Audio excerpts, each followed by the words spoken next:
25% conviction ratio, ये बहुत अभिनंदन के पात्र है। देश में नरेंद्र मोदी जी की सरकार बनने के बाद 2014 से एनआईए के सशक्तिकरण के लिए हमने ढेर सारे काम किए हैं और हम चाहते हैं, सरकार की ये मंशा है कि एनआईए सशक्त बने, मजबूत बने और दुनिया भर में एनआईए की आतंकवाद विरोधी एजेंसी के रूप में एक स्वीकृति आए। कई शाखाएं खुली गई हैं। डीजी एनआईए ने इसके बारे में डिटेल ब्यौरा दिया है। आवासीय परिसरों का भी निर्माण हुआ है। इसके बारे में मैं कुछ कहना नहीं चाहता, परंतु हमने एनआईए एक्ट और यूएपीए एक्ट को मजबूत करने का काम किया है। और मित्रों, मैं इसलिए बताना चाहता हूं कि एक बहुत महत्वपूर्ण संशोधन है। मैंने ही बिल पायलट किया था। उसके बाद एनआईए को कई प्रकार के अधिकार मिले हैं। भारत के बाहर किसी भी आतंकवादी हमले में जहां भारतीय इन्वॉल्व हो, हत्या हुआ हो, उस मामलों की जांच करने के अधिकार एनआईए के दिए गए हैं और इसीलिए मैं कहता हूं कि एनआईए को अब अंतर्राष्ट्रीय एजेंसी के रूप में भी स्वीकृति लाने का लक्ष्य लेकर उसको सिद्ध करना चाहिए। घुसपैठ, विस्फोटक पदार्थ, साइबर अपराध, इसके भी अधिकार नए संशोधन में हमने एनआईए को दिए हैं। पहले एनआईए आतंकवादी संगठनों को आतंकवादी संगठन घोषित करने का अधिकार रखती थी। अब हमने संगठनों के साथ साथ व्यक्तियों को भी आतंकवादी घोषित करने का भारत में पहली बार अधिकार एनआईए को दिया है और अब तक 36 व्यक्तियों को आतंकवादी घोषित कर दिया गया है। एक नए प्रकार की शुरुआत है। जब बिल लेकर मैं पार्लियामेंट में गया तो उन्होंने कहा कि काफी लोग तो देश के बाहर होंगे। उस वक्त मैंने जवाब दिया था, देश के बाहर जरूर होंगे, जहां पर भी होंगे उनके ऊपर एनआईए का आतंकवादी ठप्पा उनके जीवन में से सहजता छीन लेगा, इनका जीवन को दुष्कर बना देगा और ये हमारा काम है। और इसलिए एक कानून का परिवर्तन लेकर हम आए हैं।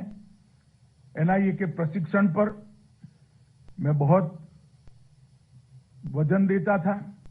मुझे आनंद है कि जुलाई 21 में एनआईए के प्रशिक्षण और क्षमता निर्माण के लिए राष्ट्रीय पुलिस एकेडमी हैदराबाद के साथ एक करार कर लिया गया है और अब ये काम आगे भी बढ़ गया है। एनआईए को विश्व की अन्य शक्तिशाली एजेंसी के रूप में विकसित करने के लिए, उसका पेशेवर कौशल को बढ़ाने के लिए 2 विशेषज्ञों के एक सेल की भी स्थापना की गई है। अनेक प्रकार के कठिन क्षेत्रों में एनआईए ने विगत 7 सालों में बहुत अच्छा काम किया। मैं विशेष उल्लेख करना चाहता हूं कि जम्मू कश्मीर का। जम्मू कश्मीर के क्षेत्र में आतंकवाद से लड़ना एक बात है, आतंकियों से लड़ना एक बात है, मगर आतंकवाद को जड़ समेत उखाड़ कर फेंक देना दूसरी बात है। और वो अगर उखाड़ कर फेंकना है तो टेरर फंडिंग की उनकी सारी व्यवस्थाओं को ध्वस्त करना पड़ेगा। 2014 में मोदी जी के प्रधानमंत्री बनने के बाद 18 और 19 में एनआईए ने टेरर फंडिंग के जो मामले रजिस्टर किए, उन्होंने, मैं विश्वास से कह सकता हूं कि आतंकवाद को जड़ से उखाड़ने में बहुत बड़ा सहायता किया है। टेरर फंडिंग पर आज तक हमारी एजेंसियों ने उनके अलग अलग तरीकों पर, निर्दोष दिखते तरीकों पर कभी भी आघात नहीं किया था। पहली बार 18 और 19 में एनआईए ने जो केस रजिस्टर किए, इसके कारण आज उनको पैसा मुहैया कराने वाले सरल रास्ते नहीं बचे हैं। हो सकता है कि किसी भी दुश्मन को समाप्त न कर पाए, मगर उसके रास्ते में दखल तो दे ही सकते हैं, उनका रास्ता दुष्कर तो बना ही सकते हैं।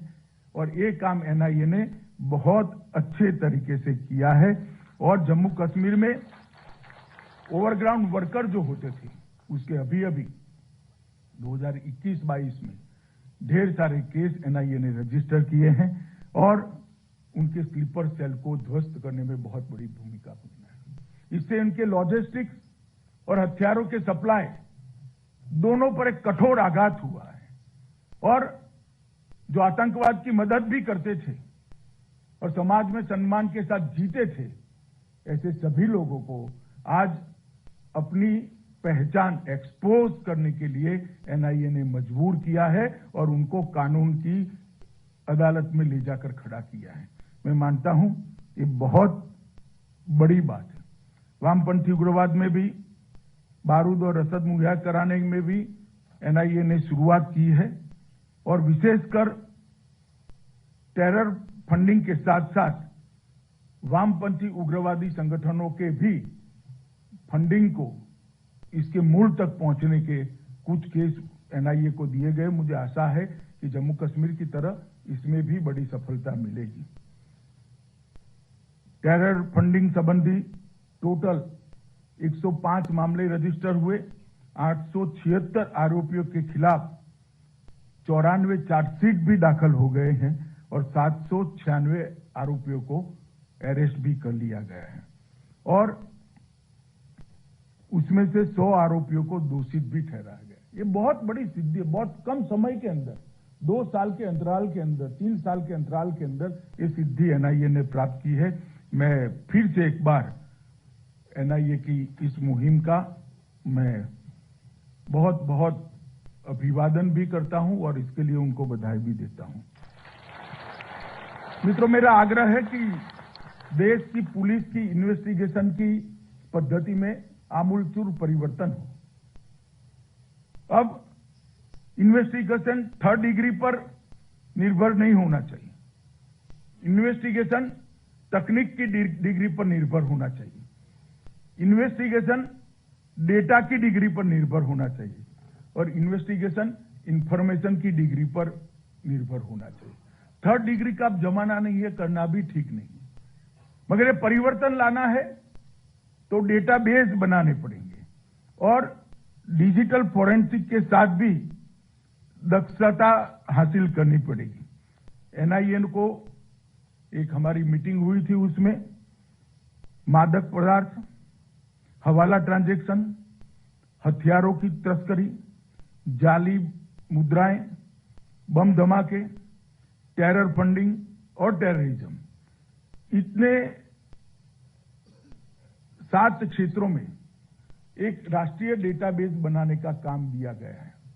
इसकी शुरुआत भी बहुत अच्छे तरीके से हो गई है। अगर ये राष्ट्रीय डेटाबेस बनता है और देश भर की इस सारे 7 स्तंभों में इन्वेस्टिगेशन करने वाली एजेंसियों के साथ वो राष्ट्रीय डेटाबेस को अगर हम साझा करते हैं और उनके पास में ही भी उनके राज्यों की सारी इंफॉर्मेशन को अपने डेटाबेस में ऐड करते हैं, तो मुझे लगता है कि क्षेत्र के अंदर न केवल राष्ट्रीय एजेंसियां, देश भर की पुलिस की एजेंसियों को भी काफी मदद मिलेगी और ये एनआईए ने शुरुआत की है, मगर बहुत अच्छे तरीके से इसको डेवलप भी करना चाहिए। ये भारत सरकार की एनआईए से अपेक्षा है। डेटा अगर असंबद्ध रूप से एक दूसरे को कनेक्ट करे बगैर, किसी भी एनालिसिस के बगैर अलग अलग साइलों में उपलब्ध है तो वो डेटा नहीं है, रद्दी है। डेटा अगर संबद्ध तरीके से स्टोर किया जाता है, इसका एनालिसिस किया जाता है और साइलों में रहने की जगह एक ही जगह पे डेटा उपलब्ध है, तो मैं मानता हूं इसका उपयोग इन्वेस्टिगेशन में भी हो सकता है और सजा कराने में कोर्ट के अंदर भी हो सकता है। अभी की जो स्थिति है इस क्षेत्र के अंदर देश में इतनी संतोषजनक नहीं है। आईबी, एनआईए और नेटग्रिड तीनों मिलकर इस दिशा में आगे काम कर रहे हैं। अभी अभी एक बिल मैं लोकसभा में लेकर गया था, जेलों को भी इसके साथ हमने जोड़ने का काम किया है। वो बिल से हमें अधिकार मिला है, तो मैं मानता हूं डेटाबेस के असंख्य स्रोतों को इकट्ठा कर एक बहुत बड़ा डेटा का भंडारण एनआईए जैसी संस्था में अगर होता है तो आने वाले दिनों में वो बहुत देश के लिए उपयोगी होगा। एनआईए के लिए ये भी जरूरी है कि राज्य की एजेंसियां जो आतंकवाद विरोधी जांच करती है, कहीं बड़े शहरों में क्राइम ब्रांच है, कहीं एटीएस बने हुए हैं, कहीं स्पेशल टास्क फोर्स बने हुए हैं, ये सारी एजेंसियों के साथ एनआईए ने लाइव संपर्क रखना चाहिए, उनको गाइड भी करना चाहिए, उनको इंफॉर्मेशन शेयर भी करनी चाहिए और उनके पास से इंफॉर्मेशन प्राप्त भी करनी चाहिए। जब तक एनआईए का देश भर की आतंकवाद विरोध में, टेरर फंडिंग के ऊपर काम करने वाली सारी एजेंसियां, हवाला के ऊपर काम करने वाली सारी एजेंसियां और विस्फोटकों की जांच के ऊपर काम करने वाली सारी एजेंसियां से सामंजस्य नहीं बैठता, एक मजबूत ग्रिड आतंकवाद के विरुद्ध में लड़ने की देश में बन नहीं सकती। मुझे लगता है कि एनआईए ने इस दिशा में भी आने वाले दिनों में आगे बढ़ना चाहिए। मोडस ऑपरेंडी ब्यूरो बन रहा है, उसमें भी एक जो नए लड़कों को टेररिज्म के साथ जोड़ने की मोडस ऑपरेंडी है, इसका स्टडी करने में एनआईए ने भी बीपीआरएनडी की मदद भी करनी चाहिए और वहां जो कुछ भी मटेरियल आया है उसका स्टडी कर अपने काम के मटेरियल को आगे ले जाना है। मित्रों, नरेंद्र मोदी सरकार सीआरपीसी, आईपीसी और एविडेंस एक्ट के अंदर भी आमूलचूल परिवर्तन हम करना चाहते हैं, क्योंकि हम मानते हैं बहुत पुराने कानून है, उसको समयानुकूल बदलाव इसमें जरूरी है। और अगर ये बदलाव होता है तो इससे न केवल रोजमर्रा के अपराधों पर कंट्रोल लेने में हमें सफलता मिलेगी, इसके साथ साथ विशेष प्रकार के अपराध जो एनआईए देख रहा है, चाहे वो जाली नोटों का हो, चाहे हवाला ट्रांजैक्शन का हो, चाहे आतंकवाद रिलेटेड हो, चाहे हमारे नॉर्थ ईस्ट वामपंथी उग्रवाद और कश्मीर के थिएटर के स्पेशल टेररिज्म के केस हों, इस सबको बहुत बड़ा फायदा होगा। मैं ज्यादा कुछ कहना नहीं चाहता। इतना 13 साल की आयु में एनआईए ने देश और विदेश में अपनी साख को प्रस्थापित किया है और मोदी जी के टेरर फ्री इंडिया का जो लक्ष्य है, 100% जीरो टॉलरेंस अगेंस्ट टेररिज्म, ये जो लक्ष्य है उसको सिद्ध करने में आपकी बड़ी भूमिका है। फिर से एक बार 13वें स्थापना दिन पर आप सभी को बहुत बहुत शुभकामनाएं और आप सबका अब तक के काम के लिए बहुत बहुत अभिनंदन। वंदे मातरम।